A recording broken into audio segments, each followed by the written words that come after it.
আসসালামু আলাইকুম। এই যে আমার হাতে দেখতে পাচ্ছেন এটা কি? নিশ্চয়ই ভাবছেন এই সিম্পল একটা বিষয় কেন আমি আপনাদেরকে দেখিয়ে জিজ্ঞাসা করতেছি এটা আসলে কি, তাই না? এটা একটা বোতল, তাই না? বাট এটার ক্ষমতাটা হয়তো আপনি অনুধাবন করতে পারবেন আমি যখন কথাগুলো শেষ করব তখন। হুম? আপনি ঠিক এরকম একটা বোতল দিয়ে একজন বা couple of people কে হত্যা করতে পারবেন। কিন্তু মজার বিষয় হচ্ছে কি জানেন? আপনার নামে কোনো কেস, কাচারি বা কোনো অনুসন্ধান বা আপনি যে হত্যা করেছেন এই বোতলটা দিয়ে কোনোরকম কোনো সমস্যায় আপনাকে পড়তে হবে না। আপনাকে জেলে যেতে হবে না। আপনার কোনো কেস বা কোনো কিছু হবে না। এখন খুব আশ্চর্য হচ্ছেন, তাই না? যে আমি এই ধরনের বোকামি কথাবার্তা কেন বলতেছি? আচ্ছা চলেন আপনাদেরকে খুলে বলি। রাস্তাঘাটে অনেক সময় আমরা পানি খেয়ে বোতলগুলো রাস্তার মধ্যে ফেলে দিই।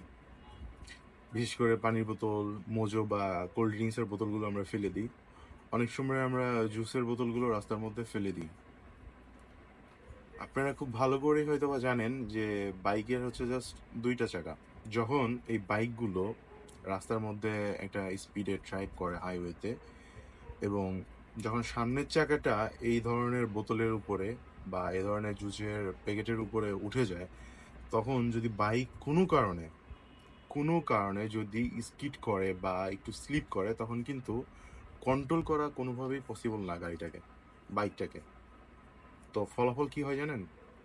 আপনার এই ধরনের বোকামি এবং এই ধরনের পাগলামির কারণে মানুষ রাস্তায় মারা যাবে।